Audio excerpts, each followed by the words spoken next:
Good morning, fellow Toastmasters and guests. I'm Nancy Ferry. I'm the Vice President of Education. I'm glad to open our meeting this morning. We will start with the Pledge of Allegiance. I pledge allegiance to the flag of the United States of America and to the republic for which it stands, one nation, under God, indivisible, with liberty and justice for all. Okay, and I don't see any guests on Zoom. No, on Zoom. Let me talk. All right. And I do see guests here in the room. How exciting to have so many chairs filled up and so many shining faces. Would you like to introduce yourself as a guest, or would you like to introduce your guest if you brought one? Mary, you want to introduce your dad? I brought your dad. Maybe Eric Well, brought your dad. You know him the best. Eric, come on up.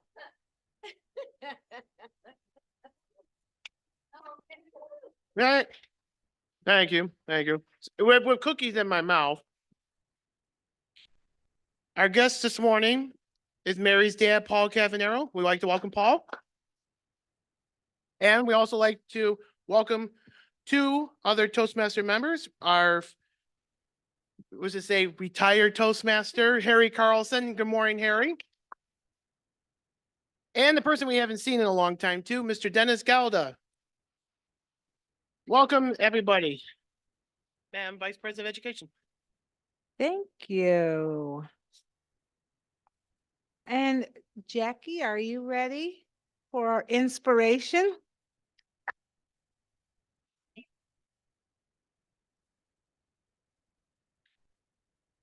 Good morning, everyone.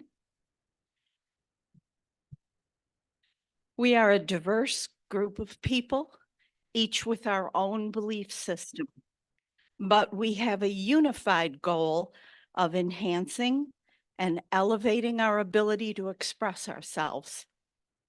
As we gather to celebrate this time of many joyful holidays, we want to first be thankful for the blessings the members of this group receive, and one of these is certainly the time we spend together.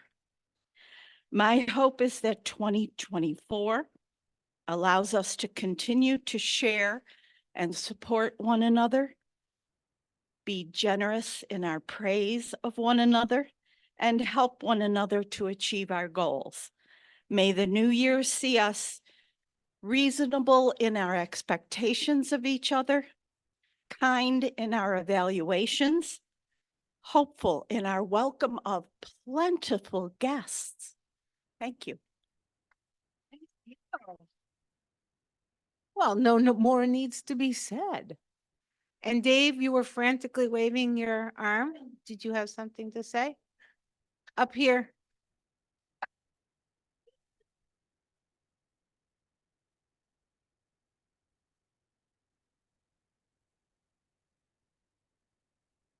A long, long time ago and far, far away, after the barber shop, there were stores called cigar stores. And that's where men would hide out after they got their haircut.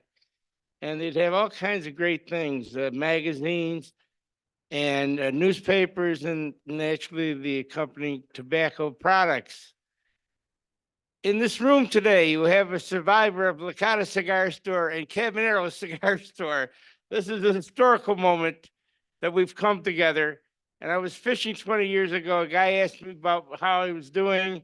And we got talking, and he's, well, I'm from Lockport. This was in Lewis, and I'm in Lockport. And I said, well, I'm Dave Licata. He goes, well, my name's Plasters. So that was extraordinary. Mr. Cabanero from Cabanero Cigar Store, Mr. Licata from Licata Cigar Store. These places have been gone forever. Plasters was another cigar store. Oh. No, Nance, nobody asked.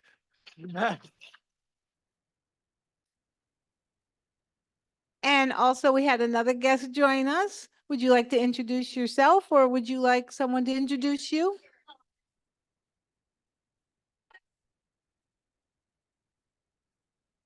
We'd like to welcome Mary's mom, Kathy Cavanero. We'd like to welcome Kathy. Thanks for coming, Kath.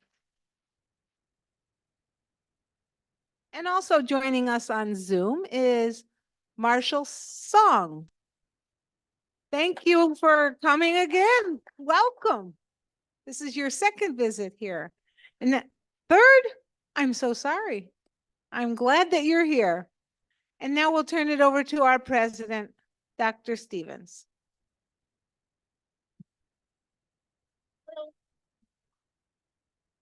Thank you, Madam Officer of the Day. I do want to recognize that Dennis Gouda and Harry Carlson are past district governors. We want to recognize that they did that for our districts. So today is all about the holidays. The theme is Christmas and anything to do with the holidays. But I always like to start with a toast I learned from Harry. And raise a glass, please, if you have a glass. May your troubles be less, your blessings be more. Nothing but happiness come through your door. Welcome be ye that are here. Welcome all. Make good cheer. Welcome all another year. Here's a toast to the future, a toast to the past, a toast to our friends far and near. Hear, hear.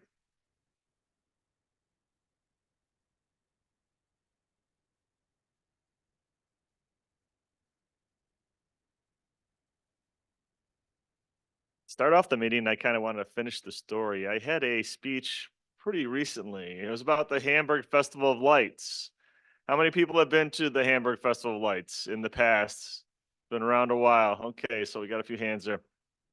I recently did a speech and I talked about, for those of you who weren't here, I adopted 4 kids all at once, and the first thing that we did was go there.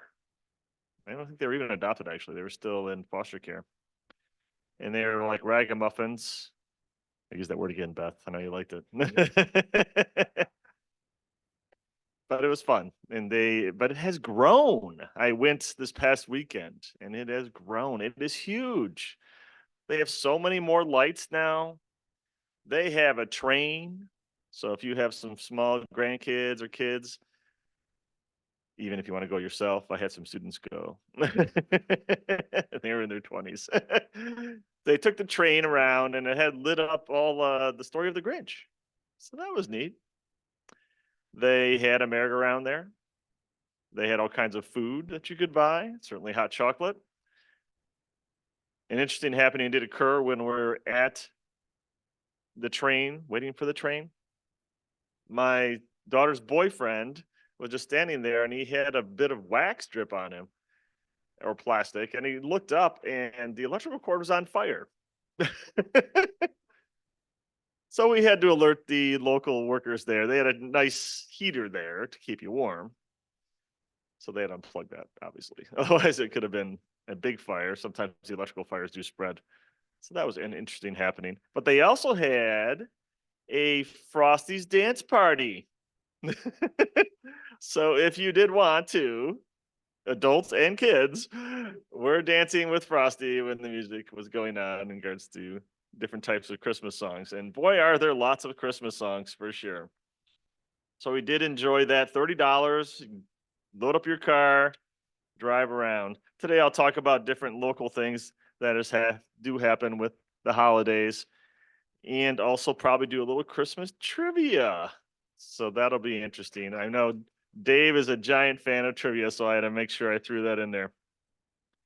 In the past, we have done Christmas meetings which were a little less structured. I decided this time to do it the Toastmaster format that we typically have. So that way people know their roles and they don't have to feel uncomfortable. I said, what do I do now? I don't want to go. I don't know what to do. So we don't have any of that today for the veteran Toastmasters, which is great. We do have some roll holders. Can you guys hear me online? Just to make sure, nod, please. Yes, thank you. Thumbs up. Appreciate it.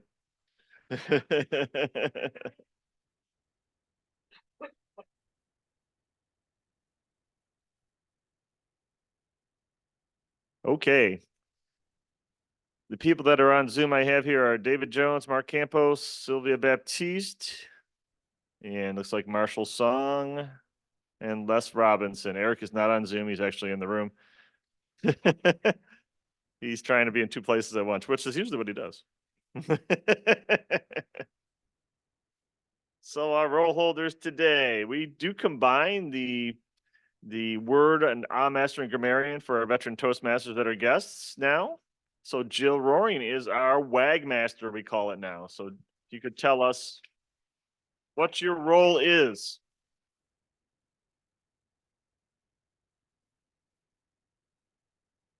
Good morning, everybody. I chose a word that has duplicate meanings depending on how it is printed out. I chose Advent. Yeah, I do things well here. Yeah, I'm doing ums already here.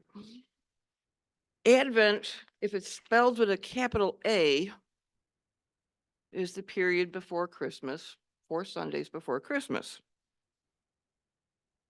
Is a Christian calendar part. If it's not capitalized,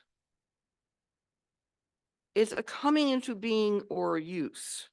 The advent of spring, the advent of pasteurization, and the advent of personal computers are some examples. I also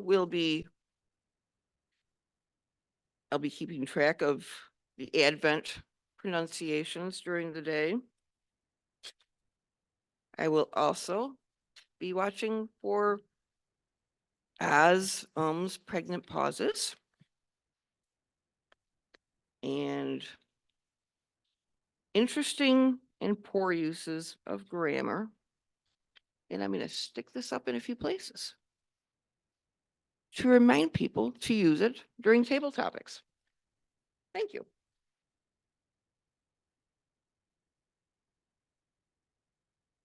Definitely going to enjoy the Advent season. Mark that down if you would. When she gets back to her seat. I got to get credit while I can. For our guests, we use a word of the day, so we just kind of practice that try to use that throughout our day, not just here. And our goal in Toastmasters is to improve with our public speaking, communication, and leadership roles, confidence in general. And with proper grammar, things come across a little better. And if you ever watch television or watch some of the newscasters or radio broadcasters, some of them are not as professional as others, and especially politicians, right? They're using ahs and ums, and it's unbearable to listen to after a while. So that's one of the things we try not to do. We don't want to be unbearable.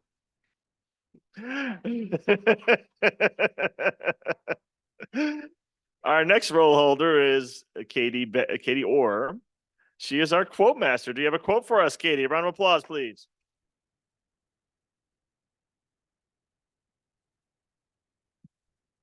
Thank you so much, Gerald. My favorite Christmas movie that's a longer movie is a bit bad, but it's an oldie and a goodie. It's Bill Murray's Scrooged. Gotta love that movie. If you have never seen it, you really should. But there is a lovely quote I'd like to read briefly from Scrooged. It's Christmas Eve. It's the one night of the year where we all act a little nicer. We cheer a little more. For a couple hours out of the whole year, we are the people that we always hoped we would be. Let us all be those people, not just Christmas Eve, okay? Thanks so much, Dr. Stevens. Thank you, Katie. For a little levity today, we have a jester, Mark Campos. Do you have a joke for us for today? Online. I certainly do. Thank you, Mr. Toastmaster, fellow Toastmasters, and our guests. Good morning.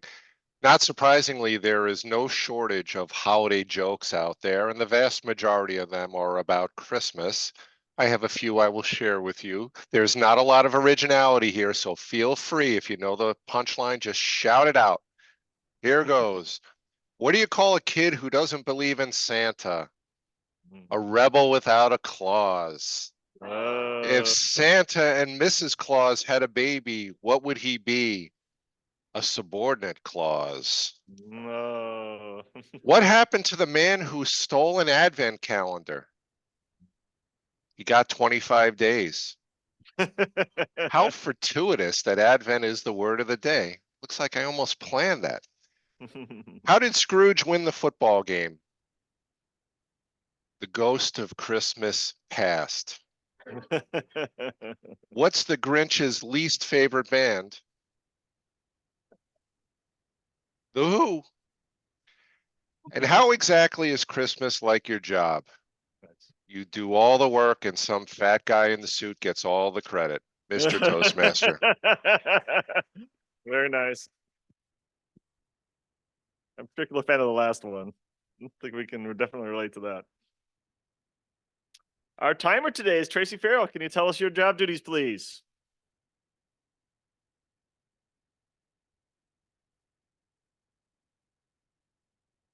Not only are we in the Advent season, we are also in the advent of the assistant timer. So Mary is our assistant timer today. Table topics is 1.5, 1:45, and read at 2. Speeches are generally 5 to 7, and evaluations are 2 to 3 minutes. You will be seeing the red, yellow, and green folders from me, and Len will be doing the colors online. Thank you much.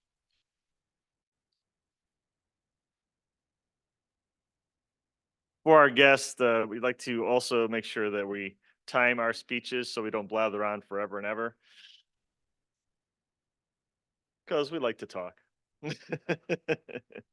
As a lot of people do.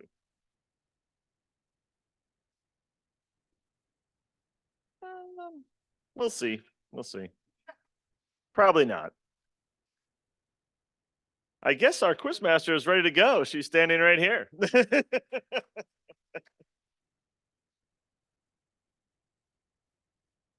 Actually, I was going to mention my favorite Christmas movie is probably A Christmas Carol starring Alistair Sim, one of the old ones.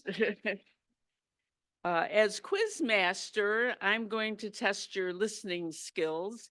And at the end of the meeting, I will be asking questions as to how well everyone was paying attention.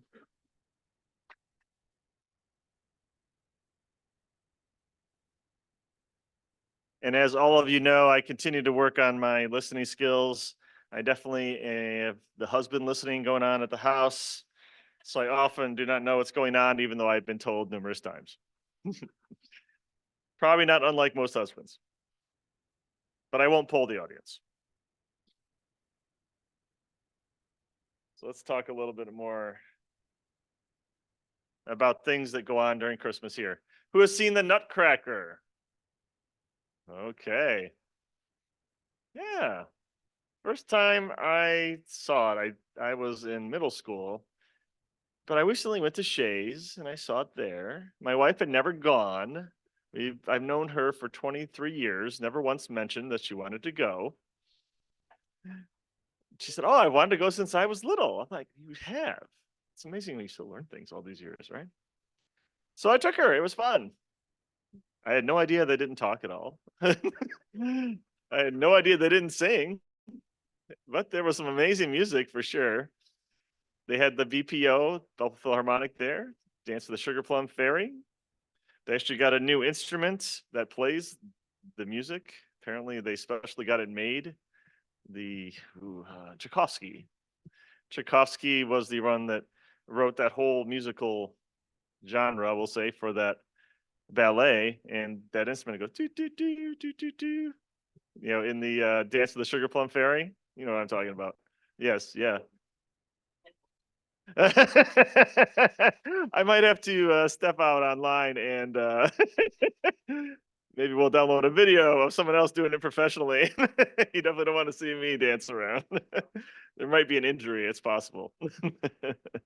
But the BPO actually got a new instrument to for that specific song. So that was interesting.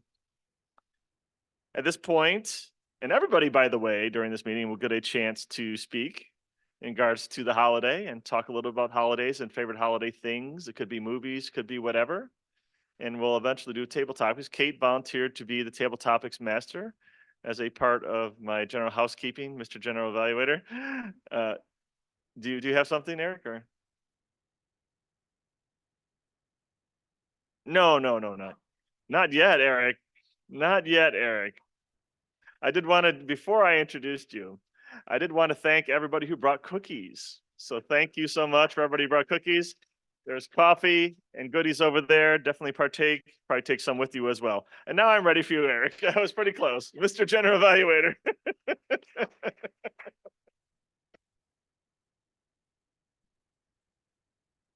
How many times did I come up to the stage now? Was this 4?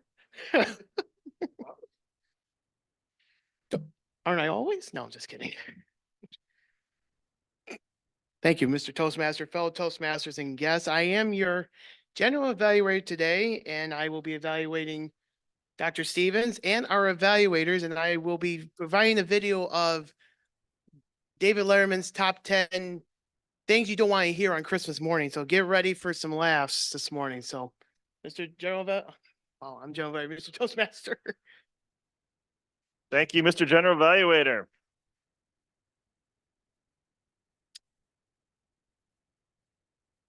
Madam Table Topics Master, are you ready? All right. Give a warm welcome for Kate.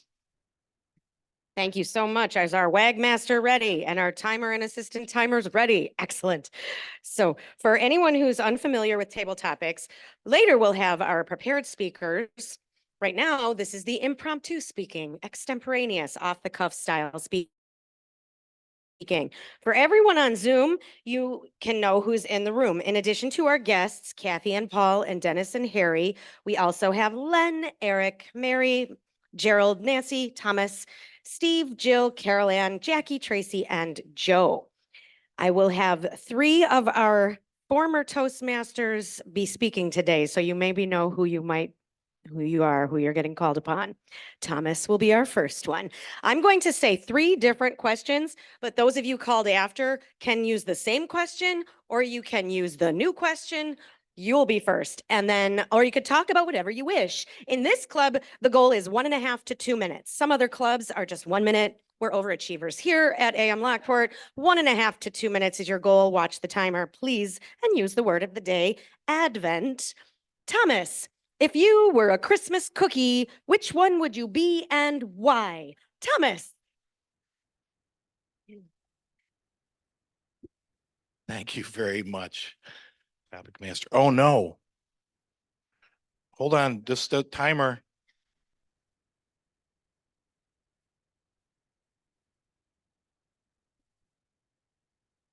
I'm literally using the Advent, yes. But on the Advent of this wonderful time of year, I see the camera. I disappear from the camera. There's no standing out in front. So if I had to be a Christmas cookie, I definitely would be something that's unique, has a unique ingredient. Does anyone know the unique ingredient in a snickerdoodle? Love. No, there's none of that in me. Lacking. No, it's actually cream of tartar. Yes, most snickerdoodles are made with cream of tartar. This is the leftover chemical from refining grapes into wine. The wet wine, the skins are left, and it is potassium tartarine. And so that's where the actual name cream of tartar. It's not creamy, it's a white powder. It's very bitter. It can be used with baking soda to make baking powder. It's a leavening agent. It helps keep eggs fluffy. It helps keep whipped creams, things like that. Anything that you want to have body. you can add that to it. And it actually, you can barely taste it in something that has a lemony or lime flavor. But my favorite part is to put too much into my snickerdoodle cookies because you can only eat them then with coffee or something because they're so bitter. They become a little bit tart. And so it's something that you definitely want to be able to have something to dip it in or drink with coffee or a tea or something like that, or even a red wine. So I believe that's my time, and I'm going to hand it back over. Thank you very much. Thank you so much, Thomas. Thomas would be a snickerdoodle, very unique, and thank you for the lesson.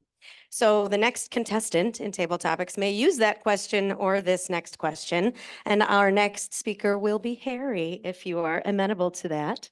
Harry, your favorite and least favorite holiday movies. Your favorite and least favorite holiday movies. Harry Carlson. Welcome back, Harry. Can I hand you the microphone like this, or would you rather it be?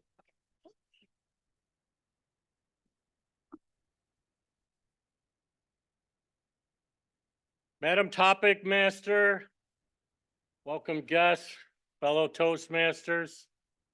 My least favorite holiday movie or my favorite? Neither. I'm not a big movie watcher. Even though it is the Advent season, you might think that I would have a favorite Christmas movie or a least favorite. I'm not a big television watcher, really, even though lately my wife has been twisting my arm to sit down in the evening and watch more television, but it's usually something pre-recorded that we would watch together. So we have been watching a lot of these Hallmark Christmas movies. Is that like fingers on the blackboard? Not really. Some of them are interesting, but me, myself, I'm not really a big television watcher. I can say, though, to advent into another topic, the Christmas cookies. We all love them, right? Let's show of hands. How many people love Christmas cookies? Right. So which one would I rather be? I would probably be the most disgusting cookie that you ever ate. And why would I want to be a disgusting cookie? Because then nobody would eat you and you would have a very long cookie life. And I'm sure some of you have had some of those disgusting cookies already. My children and grandchildren were over last Sunday, so we had a big cookie bake-off, so it was a bomb. And Grandpa usually ends up doing all the dishes, so I was very busy. Thank you for giving me this opportunity, Madam Topic Master. Thank you very much, Harry. Our final contestant in Table Topics will be our very honored guest, esteemed guest, Dennis Gouda. Your favorite and least favorite holiday tradition, or the previous questions. Your favorite and least favorite holiday tradition. Watch your step. We've got tape everywhere, and use the word of the day, Advent, sir. Madam Topics Master, I'm supposed to say fellow Toastmasters, but I haven't been a Toastmaster for a while, but I'll say it anyway, fellow Toastmasters and guests such as ourselves. Oh, you do have to stay in front of the mic. I'm used, okay, I'm used to wandering around when I speak, so those days are over. Yep. And then we're already fixed because Thomas fixed it, so. Good deal. Then see where you. Oh, I have to stay right there. I have to see myself on camera, and you poor people have to do the same. All right. Technology. These old guys like me aren't used to technology. But anyway, I'm going to stray away from your question, and I am not going to preach to you, but I will tell you I am a Christian. And as a Christian, I do try to follow the Bible. And well, as you know, Advent season is about the first coming of Christ. We celebrate that. We're not waiting for his first coming. He's already been here. and he left. He's still quite alive, but he's with the Father and the Holy Spirit. I'm looking for his second advent. Now, as a Christian, I study the Bible, and past few weeks I've been studying the book of Revelation. A lot of people book of Revelation can be very scary if you don't follow it, if you don't read it closely and see that it's a lot of symbolism. So what the book of Revelation is preparing us for is his second advent. Christ is going to return. And all of this wars, abortions and fighting and Israel, Palestine, Egypt, they'll still be here. They'll be judged just like everybody else, but all those wars are going to stop. We'll go through a tribulation period that's not going to be a lot of fun, but the believers in Christ will stand by him and Christ will stand by us. So again, I don't want to preach to you. I just want to tell you that I do believe this. And if you do ever get into the book of Revelation, look for the symbolism. I don't understand it myself, but fortunately I have people who help me understand it. And it's really, I'm really fascinated by it. Madam Tabletop Master. Thank you so much, Dennis. May I have a word master's report, please, from Jill? Jill. Timers are on deck. Good time to cough here.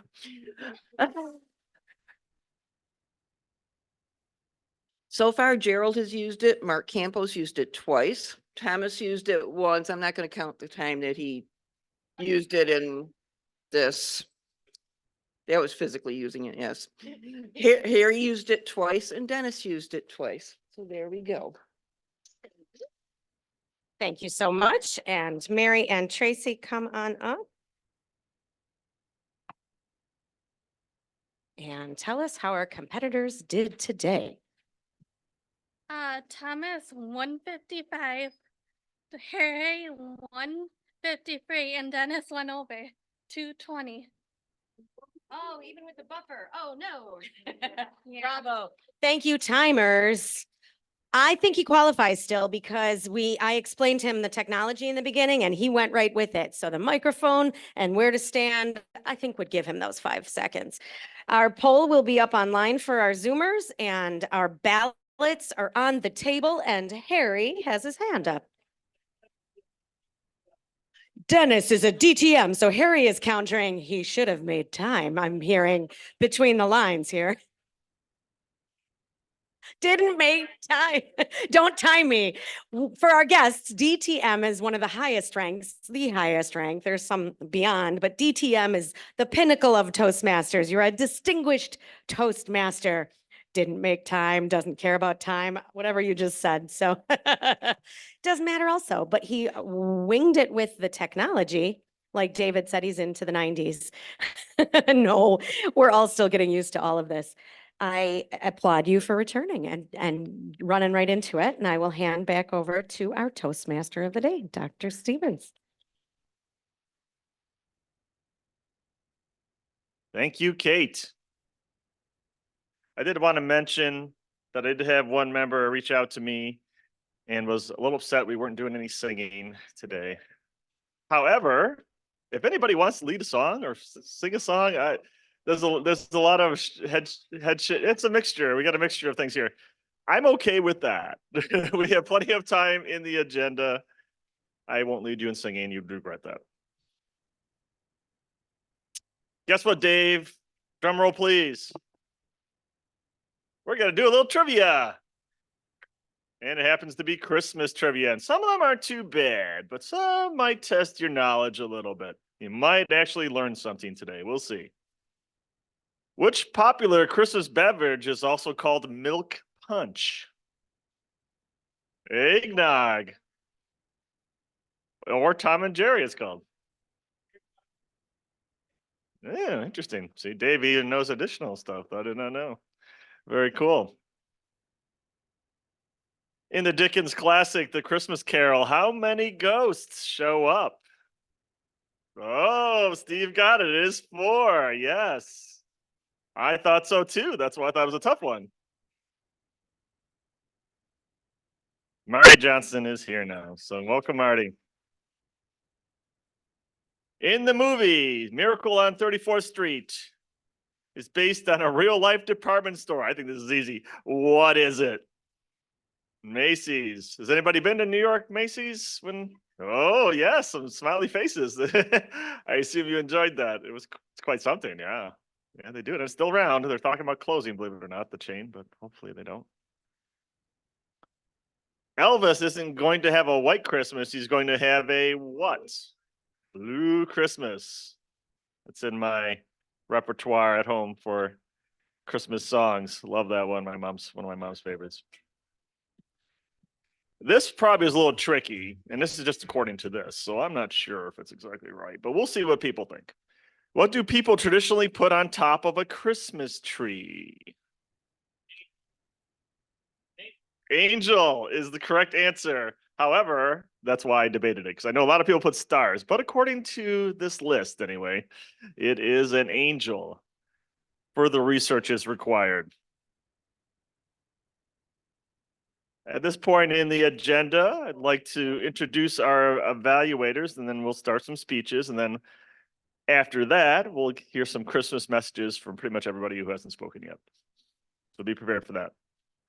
Evaluator 1 is Beth Banks, and she will be evaluating our first speaker, who is Nancy Ferry. And she'll introduce the speaker.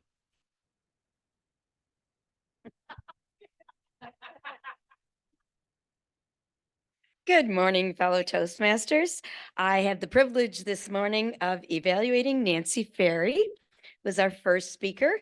She will be doing something a little bit different. She's reading a poem, which is called A Politically Correct Christmas Poem. It is by Harvey Ehrlich, I believe is how you pronounce it. So I'm really looking forward to hearing the poem. Thank you very much.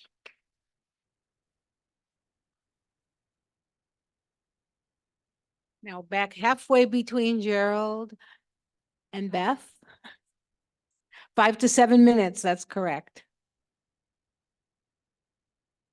And I will preface this by, this is a poem written in the 1990s. So there's a few things that may be, like when it mentions Geraldo. Geraldo was a show that people would come on and complain and fight and that kind of thing. I think they still have those kind of shows, but just for those who may not be familiar with it.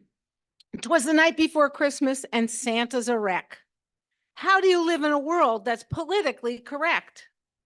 His works no longer, his workers no longer would answer to elves, vertically challenged, they called themselves.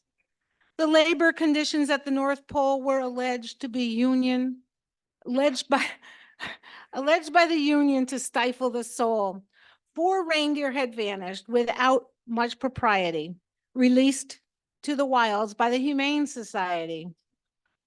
And equal employment had made it quite clear that Santa had better not use just reindeer. So Dancer and Donner, Comet and Cupid were replaced by 4 pigs. And you know that looks stupid. The runners had been removed from his sleigh. The ruts were termed dangerous by the EPA. And people had started to call for the cops when they heard sled noises on their rooftops. Secondhand smoke in his pipe, and his workers were quite frightened. His fur trimmed red was called unenlightened. And to show you the strangeness of life's ebbs and flows, Rudolph was suing over unauthorized use of his nose. He had gone on Geraldo in front of the nation, demanding millions in overdue compensation. So half of the reindeer were gone, and his wife, who suddenly said she'd had enough of this life, joined a self-help group, packed and left in a whiz, demanding now that her title be Ms. And as for gifts, why, he'd never had a notion that making a choice could cause such a commotion. Nothing in leather, nothing in fur, nothing for me, and nothing for her. Nothing that might be construed to pollute, nothing to aim, nothing to shoot, nothing that clamored or made a lot of noise, nothing for just girls or just boys, nothing that claimed to be gender specific, and nothing warlike or non-Pacific. No candy or sweets, they were bad for the tooth, nothing that seemed to embellish the truth. And fairy tales, while not yet forbidden, were like Ken and Barbie, not, not, no, I'm sorry, just were like Ken and Barbie, better off hidden. For they raised the hackles of those psychological who claimed the only good gift was one ecological. No baseball, no football, some kid could get hurt. And besides, playing in sports could expose kids to dirt. Dolls were said to be sexist and should be passé, and no Nintendo. That would rot your brain away. Blech. So Santa just stood there, disheveled, perplexed. He just could not figure out what to do next. He tried to be merry, he tried to be gay, but you've got to be careful with that word today. His sack was quite empty, limp to the ground. Nothing fully acceptable was to be found.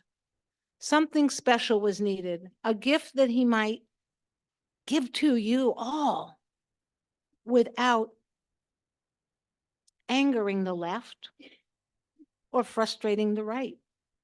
A gift that would satisfy with no indecision each group of people, every religion, every ethnicity, every hue, everyone, everywhere, even you. So here is that gift. It's a price beyond worth.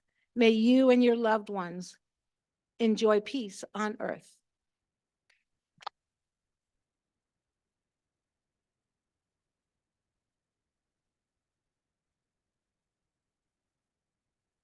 Thank you, Nancy. Our second evaluator is Dave Licata, and he will be evaluating our second speaker who is online, David Jones. So the David show today. Dave's going to talk about David Jones's speech.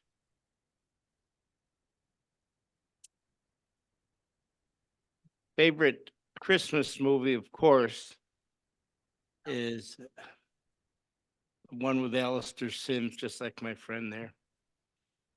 And I enjoyed that movie so much. And the first time I saw it, I was about 4 or 5 years old. So when I got a chance to go live at Shea's Theater, I took my son and our brother Toastmaster, Mikey.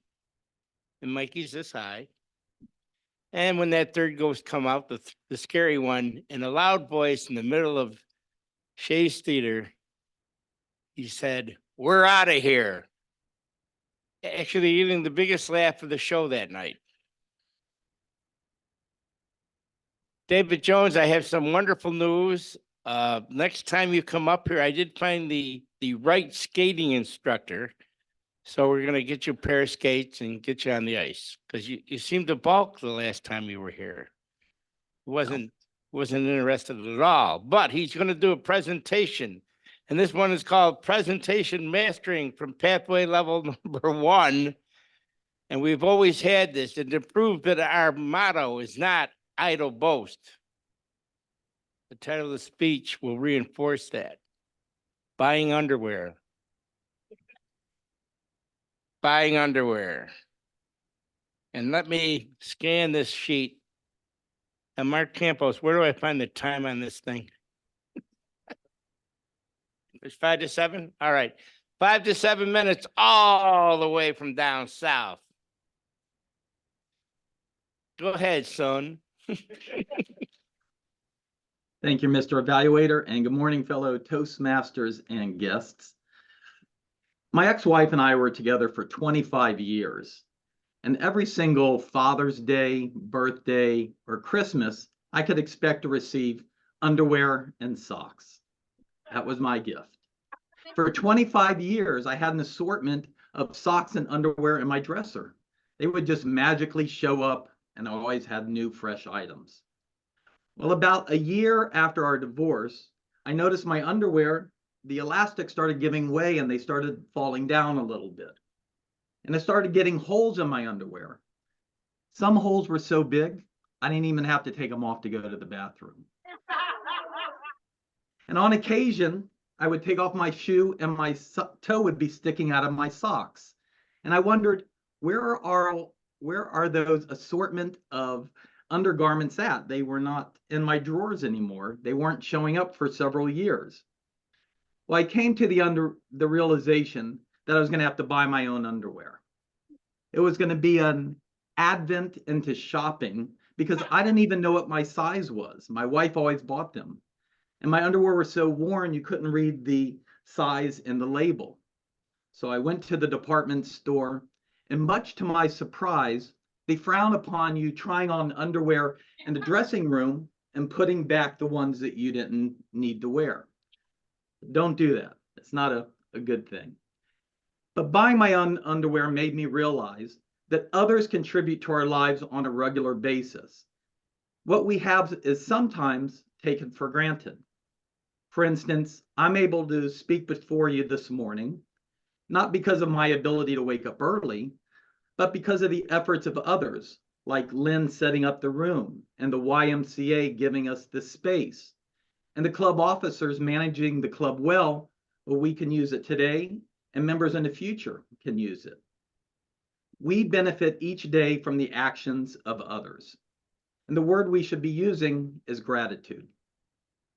By asking the right questions and practicing gratitude, I've had a light shine on the fact that life is pretty good for me, despite the constant barrage of challenges and obstacles thrown my way this year. Enough already. Like some of you, on occasion, I play the lottery. And the lottery gives me these grandiose ideas as to where I'll spend the money. Maybe a bigger house, a new shiny car, traveling. But these fantasies gave me gratitude as I asked the why question. Why do you want to win the lottery? Why do you want something bigger and better that you already have? For instance, a bigger house would be nice. My neighbor, who lives right there, his house is 2,130 square feet. It's much bigger than mine, but you have to look under the covers. See, he's married with 3 kids. There's 5 people living next door. 2,130 square feet divided by 5 equals 426 square feet each. That's all the space they have. And I'm not taking into account that they have a dog who is constantly barking at me. But 426 square feet each next door, where I have a smaller house, 1,540 square feet, but it's all mine. I don't have to share with anybody or anything. So do I need to win the lottery? Do I need more? No, I'm very happy and grateful that I have this home. Now, what about that nice new shiny car? Everybody wants one. In fact, well, actually, I have one down in the garage. I have a brand new Chevy Equinox, and I get it every 2 years because it's a company car. I've had a company car for 25 years. So do I need to win the lottery to buy a nice new car? No. In fact, this is the best car because it's free. They pay for gas, maintenance, everything. So why would I want to win the lottery to spend my own money when somebody else is doing it? Don't need the lottery for that. And finally, travel. Travel is great for everybody. It helps us expand our culture. And actually, my company also pays me twice a month to travel to a different state, to a different city to visit our clients. I get to go have adventures. I've started going to different Toastmaster meetings in different states that I go. I look them up and see who's available. So do I need to win the lottery to travel? No, in fact, I get points whenever I travel, and I use those points for my personal things like going to Lockport and meeting some friends at the YMCA. So no lottery is needed for that. Now, tomorrow night, the lottery is $57 million. And no matter what you buy with that money, somebody's always going to have something better. No matter what you have, you can't compete with everybody. But it would be nice to travel a lot more with that 57 million. I mean, travel outside of the Earth, like the universe, like Star Trek, just going from planet to planet. But 57 millions won't get you that. But Saturday night is 572 million. But that still won't buy you a rocket ship. And then you'll be competing with people like Elon Musk, who literally has his own rocket ship to go to Mars. In closing, stop comparing yourself to others. Stop trying to keep up with the Joneses. Be grateful for what you have. And remember, the best gift this holiday is you and your time. Mr. Toastmaster.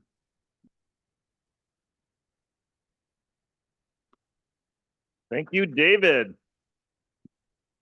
Our third evaluator is online, Lester Robinson, and he will be evaluating Joe Budnack. If you'd like to introduce our speaker, Les. Oh, I will, but if you can give me a 30-second, and I am the one who requested the Christmas song, so I have a new horrible Christmas song that no one will ever sing again. So just give me 1 second. And we are ready. It's called Santa Gooch is Coming to Town. Santa Gooch is coming to town. That's it. That's awesome. All right, so I did have my song, so we're all happy. I got to give the dog its treat or it gets all hyper because it doesn't like to be dressed up as Santa Claus. Okay. Give me 1 second here. All right. Joe is going to do a speech called Doctor Who's Christmas Special. No, just joking. Joe is actually going to do Christmas Terrors. And it's a hilarious speech. And the time is 5 to 7 minutes. It's based on his personal experience. So, Joe, we're ready for you to come up. And if you want to switch to a Doctor Who Christmas Special, we're all for it. Joe.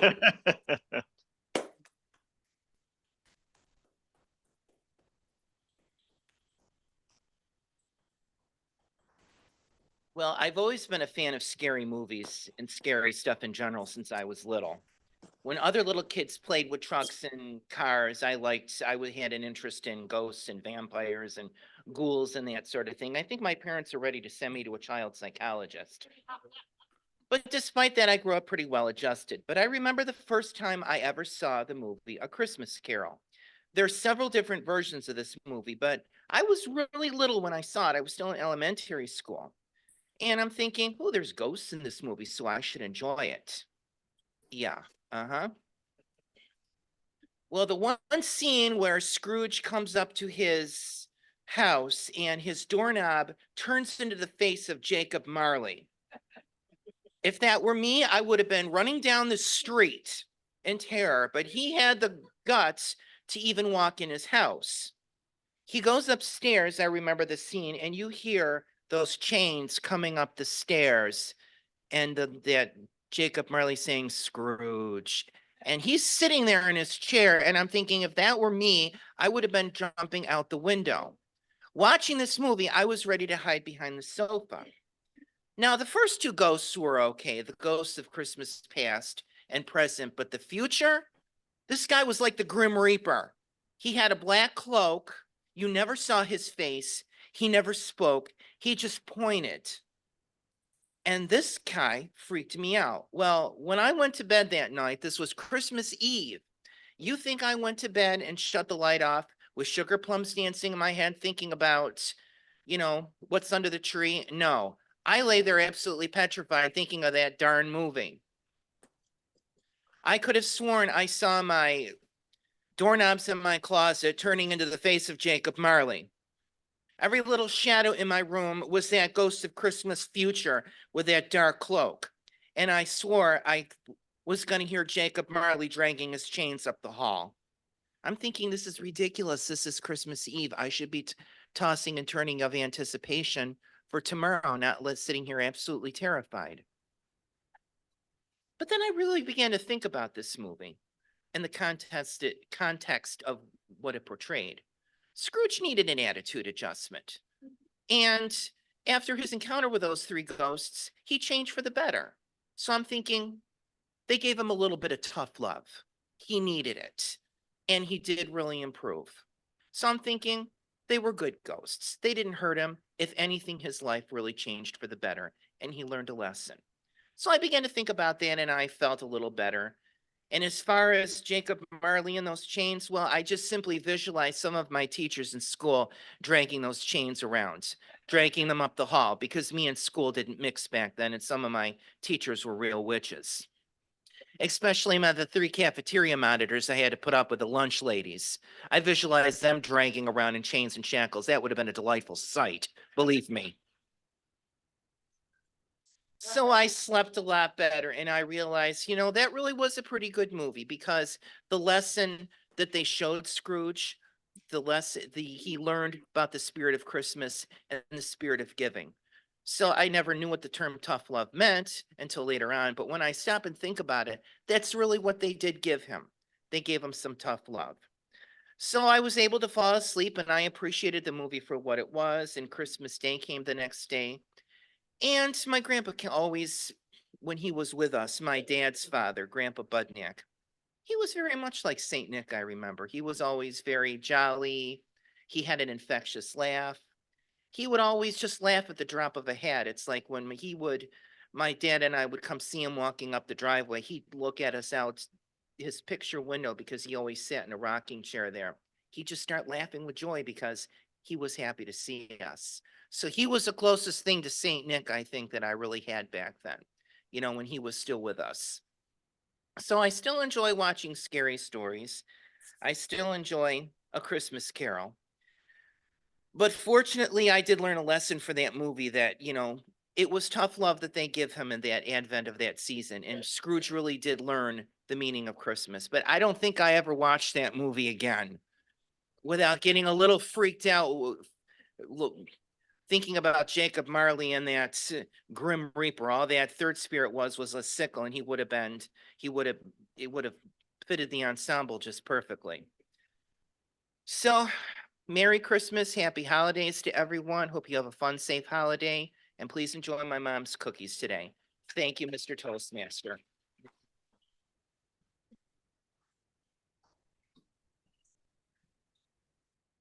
Thank you, Joe. Could I have the timers come up and tell us if our speakers qualified in regards to time?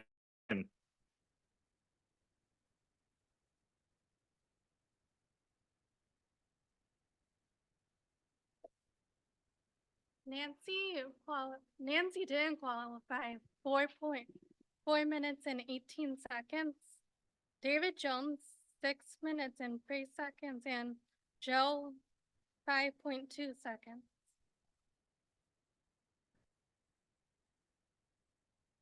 So all our speakers qualified. People in house should have a ballot. So Nancy did not qualify. I take it back. Everybody qualified except for Nancy. So there will be a poll that'll go up for the people online to vote, and we have the ballots here. So take a second to vote, and we will have someone come around and grab your votes. More Christmas trivia, holiday trivia. In Home Alone, where are the McAllisters going on vacation when they... Woo, right on that one. Good job. I had no clue when I read that. I watched it, but not enough apparently. I need to watch it a few more times. In the movie It's a Wonderful Life, what happened every time the bell rang? An angel got its wings. Yes, very good. Angel got its Red Bull now. Which Hollywood actor played 6 different roles in the Polar Express? Tom Hanks, very good. Which country did eggnog come from? England. More specific, yes. Thank you. We do have some English folks here for sure, and a few German, I believe, as well. What is Ralphie's little brother's name? Randy from Eric. Very good. I did not either until I saw the question.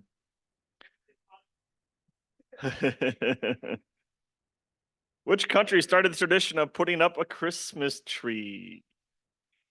Germany, I believe Dave said. Good job. There'll be a few more questions later if there's time, but we do need to get our evaluators. So in Toastmasters, in order to improve for the guests, we have evaluators give us feedback on the speeches. So evaluator 1, are you ready? That is Beth Banks. She is walking up. I'm going to say yes.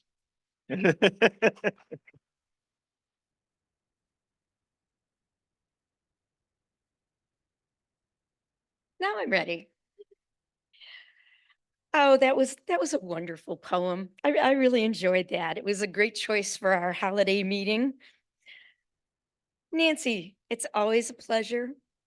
You do a wonderful job. You seemed a little nervous, but you're a great Toastmaster. Your gestures, your voice, your eye contact, it was great. I loved the moving around. That was really good. So remember that. You're really good. Things you may need to work on. Slowing down. It would have helped you to make time, but there were a few times when you stumbled on your words. And I think it wasn't that you didn't know the poem, it was that you were rushing a bit. We all do that. I do it all the time. So I just would recommend that you slow down a little bit, speak those words then correctly, because you would be slowing down. So that would be a really good thing. In terms of challenging yourself, perhaps you could have some props that would have something to do with the poem. Go through and see if there's anything that you could bring in that would just kind of keep us interested in that poem. That would be very good. And this is a wonderful way of entering this Advent season and making sure that we remember some good things, but some funny things about this season. It's a really important way to remember. For those of you who would like a little fun this season, you need to go into your phone or whatever and look up the Elf song. It is a funny song taken from the elves' point of view this year. So if you want a little giggle, I giggle about songs like that. I love Grandma Got Run Over by a Reindeer. So when I heard the elf song the first time, it was like, oh yeah, that's right up my alley. I love all the classics, but these funny ones get me. So thank you, Nancy.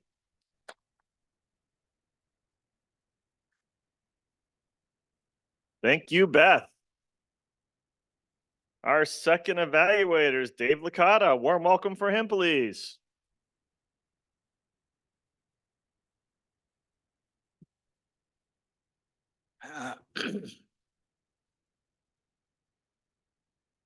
Fellow Toastmasters and more than welcome guests, it's great to see everybody. It's always great for our little holiday party. We do enjoy this meeting. We enjoy all the meetings, and we also enjoy all the speeches from David Jones. This was not David's advent into a speaking career. He is certainly Toastmaster wise been around the block, and it's a pleasure to evaluate him. So the first thing I want to point out that I've always said that when you open a speech, you have to open up with something that people can identify with. But I want to praise David today for opening with a situation that many of us are not familiar with.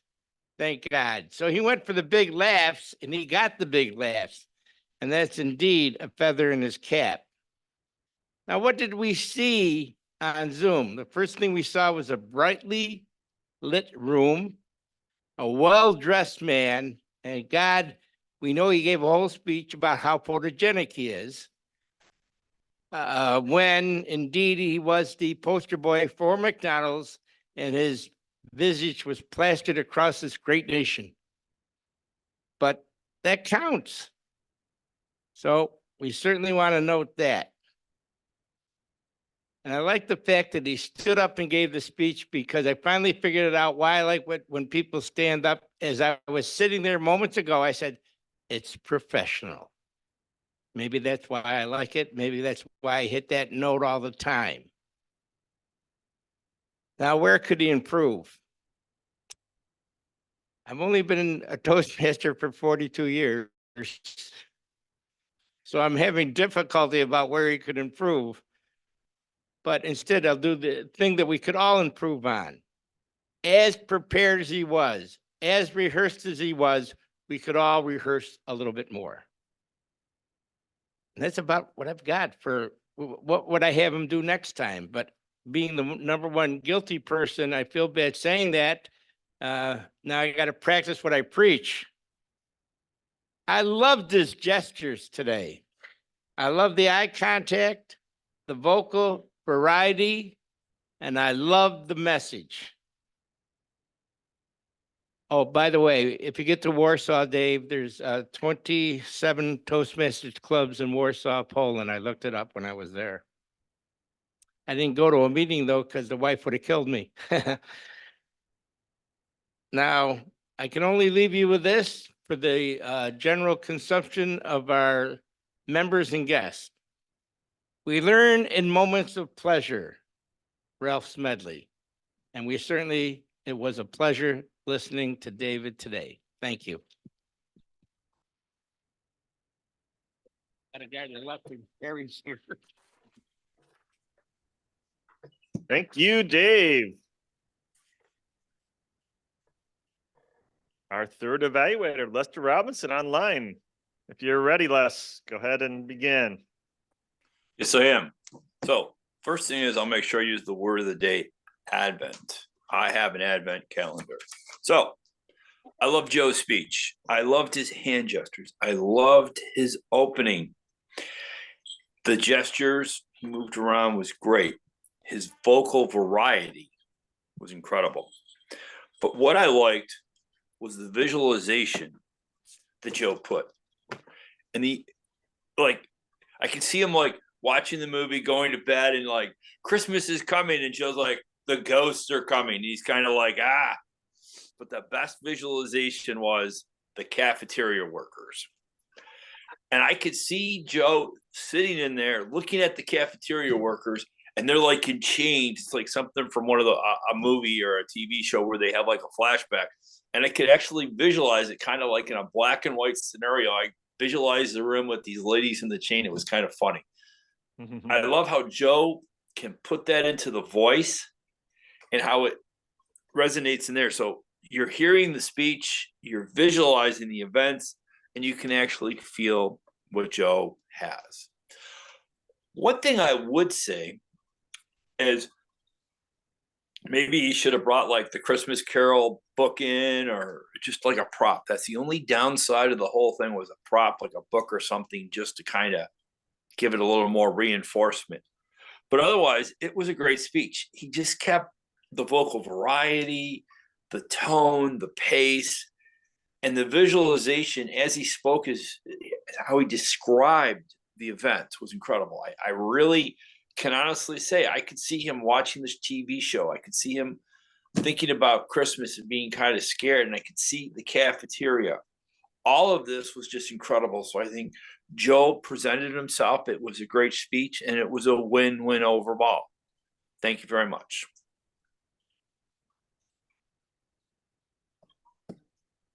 Thank you, Les. Are our timers ready to tell us how their evaluators did in regards to time? Welcome them up, please. Thank you.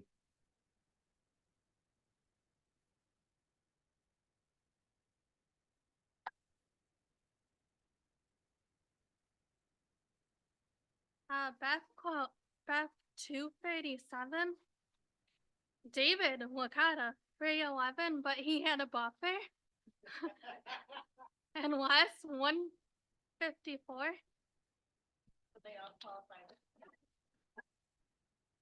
So we all qualified according to time. So take a second to vote for your favorite evaluator. More holiday trivia. In the song Winter Wonderland, what do we call the snowman? Wow, I didn't think anybody would get that. Good job, Dave. This is even a harder one, I think, but we'll see what our crowd has. What is the name of the main villain in The Nightmare Before Christmas? Ooh, I got a stumper. I didn't think I'd find one. What'd you say? Oh, good job in the back, Kate. Oogie Boogie. I've never actually seen that one. Oogie Boogie. Can't stump this crowd, I'll tell you. Highest grossing Christmas movie of all time. Not a bad guess. Joe? No, Joe was just putting his vote up. Home Alone. I thought Eric might have said that. I don't know. Now we know. How many gifts total are in the 12 Days of Christmas?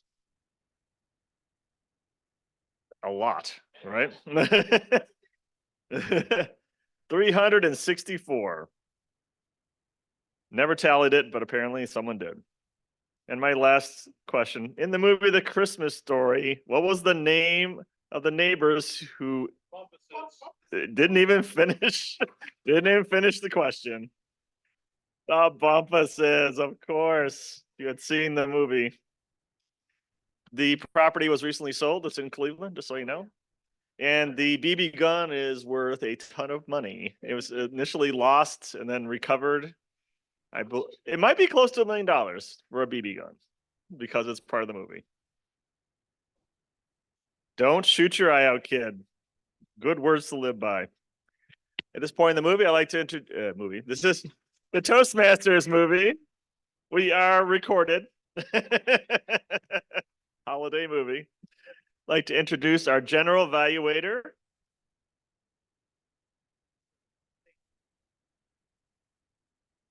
We do. Okay, I'm not sure what it is, but go ahead. That was said at the beginning, yes. David Letterman. Things you want to hear. Oh, of course. I got you a new skateboard. That you want to hear. That's right. Yeah, here are the keys to your new Rolls Royce. That you would like to hear, yeah. But on the other hand, the other end of the spectrum, things top 10 you don't want to hear. Here we go. Number 10, freeze, FBI. Number 9, something's moving in the tree. Number 8, he left the cookies and milk, but the TV is gone. Number 7, there's a caroler frozen on the porch. Number 6, did you get a long rambling poem about the Late Show too?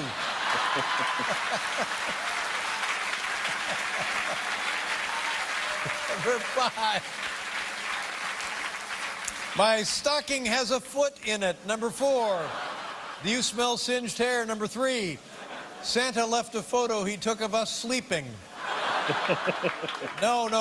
Number 2, no. I said hug Grandma and water the tree.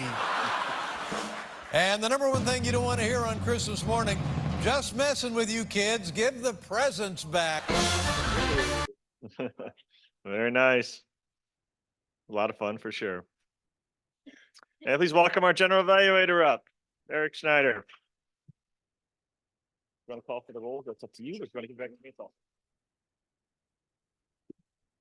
Thank you, Mr. Toastmaster, fellow Toastmasters, and guests. What a wonderful, well-prepared, fun Christmas holiday party we had this morning. I just want to throw Advent in there, Jill, so I want to make sure I get that in there. Just saying. Poorly used. Okay, I'll take it. Well, I've been learning Advent because I am, on my way to getting my first communion and confirmation, since I have never in the Schneider family, I'm the last person to get that. So in Easter Vigil, I'll be getting my sacraments. So, thank you. Better late than never. That's right.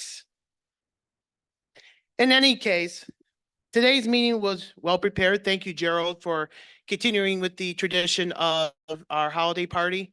And before I move on, I would like to, in memoriam to our previous holiday MC, Marilyn Beam, who always has us laughing, having a good time, and how she ran the meeting. She was a heck of a lot of fun to be a part of. So let's raise a glass to all of our past Toastmasters who passed away, and to Mark Crane, Ed Bird, Marilyn, Deb, Franco, and to everybody. Let's all say cheers, and may they continue to rest in peace. One more? What? And Charlie Deacon, yes, Charlie Deacon, yes. A lot of them. Tom Moran, yep. Edna, oh, what? Glenda.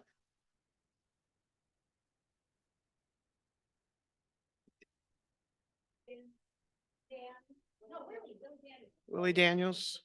Here, cheers. Let's raise a glass again to all the. You're welcome. To our evaluators this morning. Now, our evaluators did a wonderful job of preparing a well-detailed evaluation. Beth, I like how everybody did a sandwich approach. I just want to point out how you start with the bread, the bun of the evaluation. You start with how you like the speech, and now we can go into the meat of the sandwich. We go about how can you improve yourself to make it more better. And then we get into the last of the bun.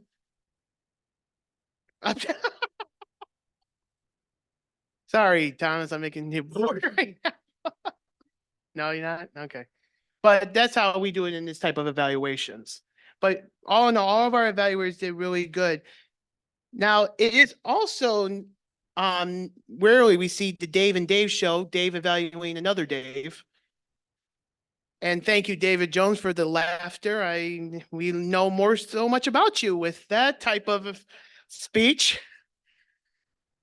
Should we wait for round two? No, I'm just kidding. Anyway, and also Les, you did good with Joe's speech. Now, Joe, is this from personal experience that you had some? My recommendation, just watch the Muppets Christmas Carol. It's much more better that way.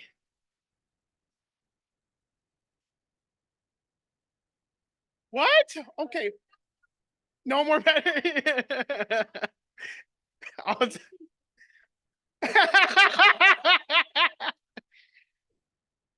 You're welcome, Jill. I try. It's still early in the morning. And Kate, thanks again for taking over for Phil for table topics. Great questions. And to all of our participants, Harry, Dennis, and Thomas. Thomas, it's great to have you back. Let's give him a round for Thomas coming back. Yay.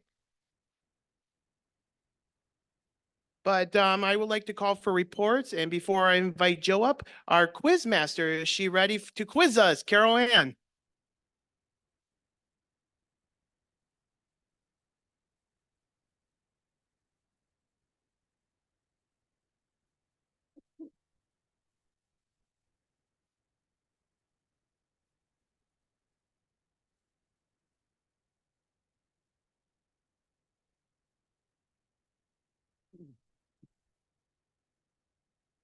What was Kate's favorite movie?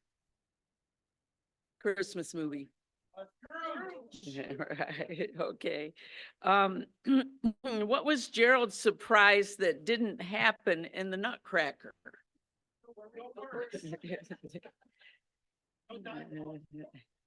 No, sing, yeah. What is the secret ingredient of snickerdoodles? Okay. What Bible book did Dennis mention? Okay. And who is my favorite actor that does Scrooge? Okay.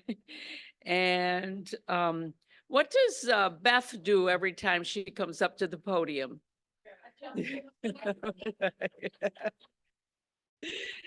And oh yeah, selection. And what were the reindeer what substituted some reindeer? Okay. And what what method did the ghost use to teach Scrooge the spirit of Christmas? And I wondered, from last week, I had a Christmas shirt on, had a palm tree on it, and I wonder if anybody remembers what it said.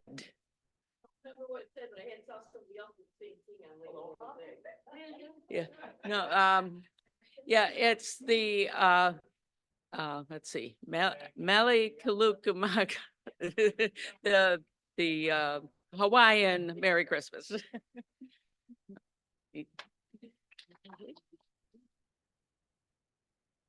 All right, Jill, you ready? I'd rather not. Please welcome our Wagmaster, Jill.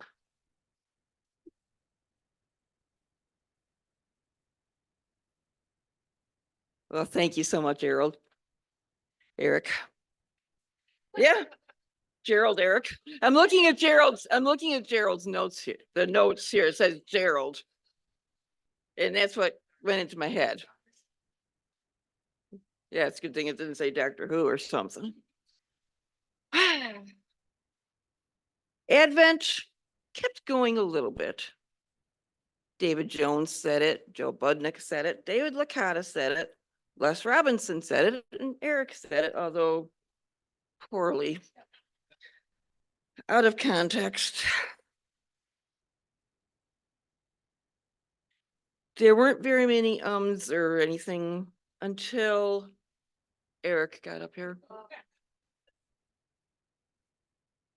Let's pick on Eric Day. It's a roast. Let's see. Gerald used the word blather, which is a nice descriptive term. Les did have some fillers, okay and all right, connecting, kind of stretching things out. Joe had some bridging and filler words, but his speech was so descriptive in terminology. Every shadow in my room, context portrayed. He did have one bit of bad grammar, me and school. Should have been school and I. You know, maybe if you'd have gone to school more, you figured that one out. Gerald can't stump this crowd. And then, like I said, Eric. Much more better.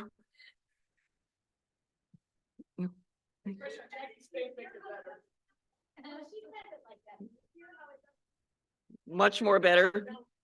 Yeah. And he kind of broke up and had several ums when he was speaking about Maryland and our other past. But I give him a little bit of a leeway on that one because it's emotional, right? That's the only reason you did all those ums was it was emotion. Correct? Okay, that's my report. Yeah. All right, I would like to invite up Dr. Stevens and our Officer of the Day, Nancy, to give out awards and close out the meeting. And I would like to say Merry Christmas on behalf of my parents, George and Mary, and the family, and Merry Christmas, everybody. Yep.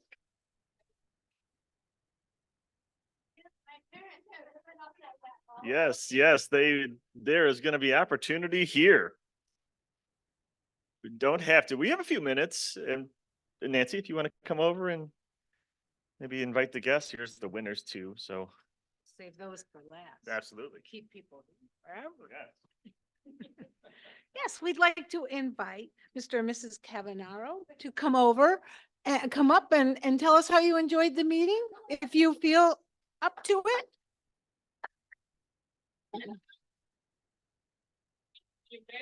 Are you the representative? I apparently am the representative. Good morning, everyone. I thank you so much for having us, and I never knew what Toastmasters was. until Mary joined it, thanks to Kate and Eric and her other friends here. And I want to thank you all for helping Mary develop some of her public speaking skills and everything that goes with it. And she's met some very fine people here, I can tell.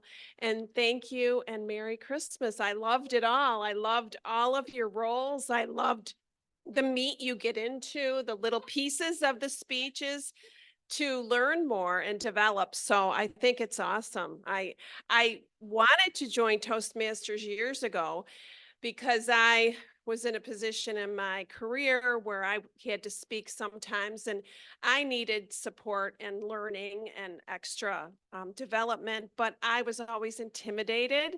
And now I kind of regret not doing that, but I admire you guys. You have a lot of courage. It takes a lot of courage to speak to people.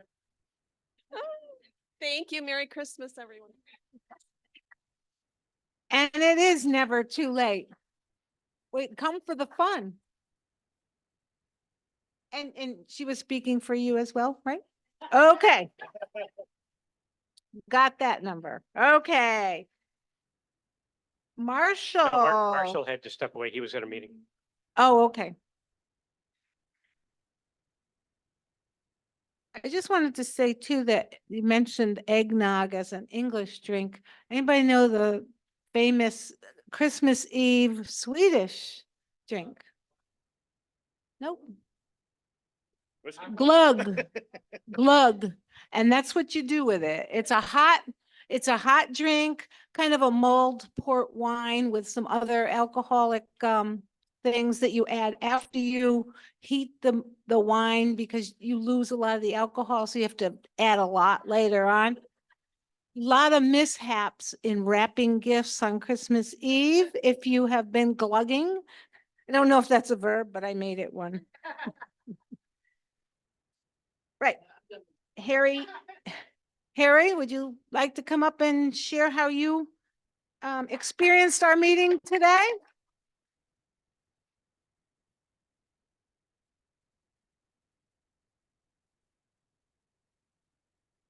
Thank you. Never forget, Toastmasters, the name of the organization, Toastmasters. The toast. Always remember the toast is one of my favorite toasts. May the light of our friendship beam forever, fueled by the oil of sincerity. Use that a few times. After you start doing toasts, you never forget them. You'll never forget them. Just a couple things I'd like to remind the club. There's something in Toastmasters or in general, it's called lectern control. Someone's in control up here and you have to recognize that. So if you have control of the lectern, you stay here, you recognize someone, they come up, you shake their hand and you relinquish that control to them.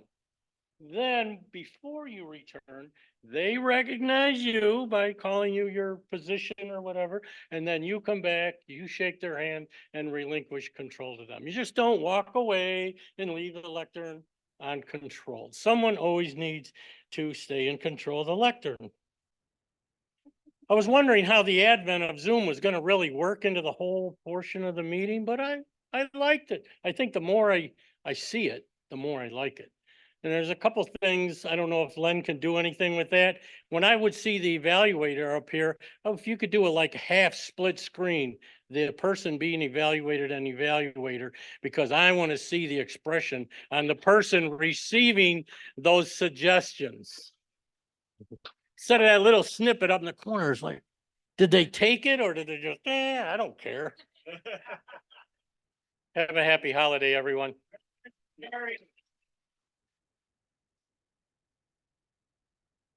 And Dennis, would you like to tell us your experience today?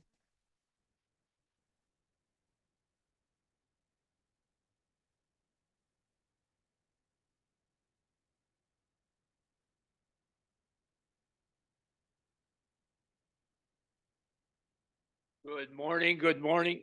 Once again, this has brought back a lot of memories. I haven't been to a Toastmasters meeting in 5 or 6 years. It's been a while. It's very nice to see my old buddy Harry Carlson. Harry Carlson was my very, very first contact in Toastmasters International. Back in the day, Grand Pioneer, God rest Grand Pioneer. It broke my heart when that club went away.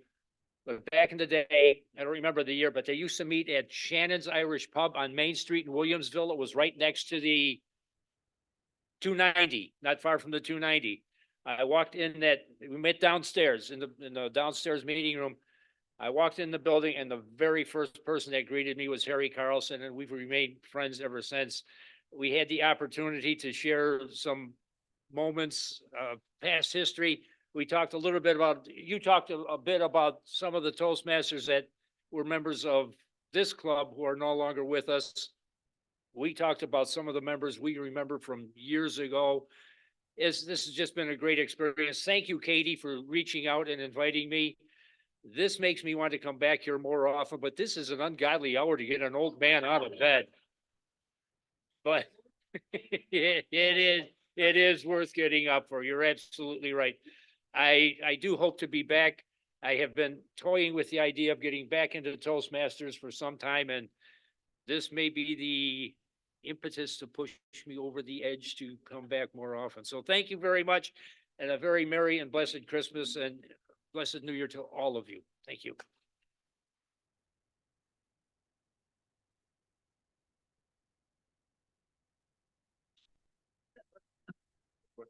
We're already over, so well. I just want to acknowledge a few members who have completed paths. Phil Russell, the Innovative Planning Level 3, Beth Banks, Jill Roaring, and Margot Sue Bittner have all done the presentation mastery on different levels. Congratulations. Are there any announcements? I knew that.